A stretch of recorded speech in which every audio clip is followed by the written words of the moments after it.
vous souhaite une fois de plus la bienvenue, chers élèves, dans cette nouvelle séquence qui s'agit de la lecture.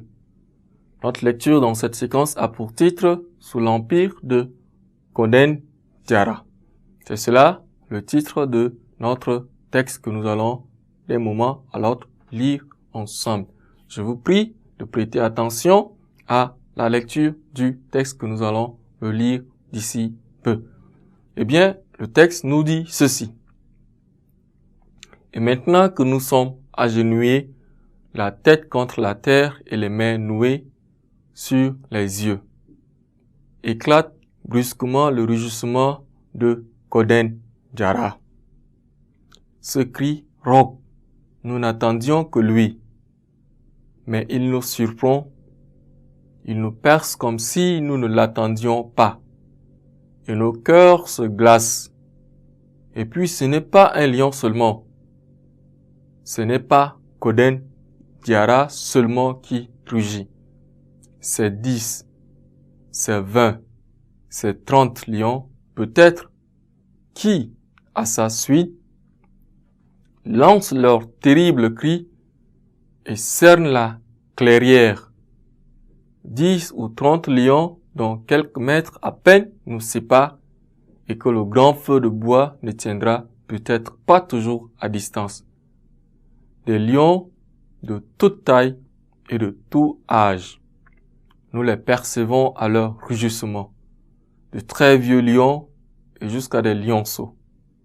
Non, personne parmi nous ne songerait à risquer un œil. Personne. Personne n'oserait lever la tête du sol.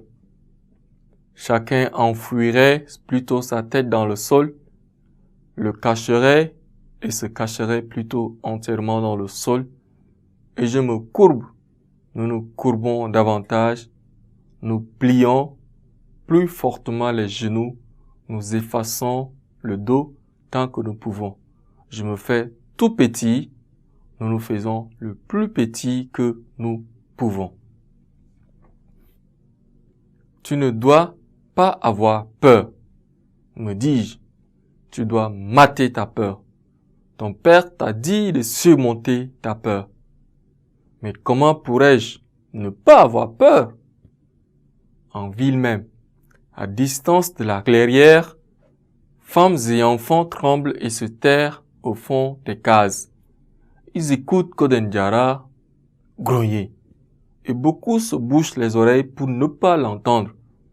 Les moins peureux se lèvent. Il faut un certain courage à présent pour quitter son lit. On vérifie une fois de plus la porte de leur case pour s'assurer une fois de plus qu'elle est demeurée étroitement assujettie. Il n'en reste pas moins désemparé. Comment résisterai-je à la peur, moi qui suis à portée du terrible monstre?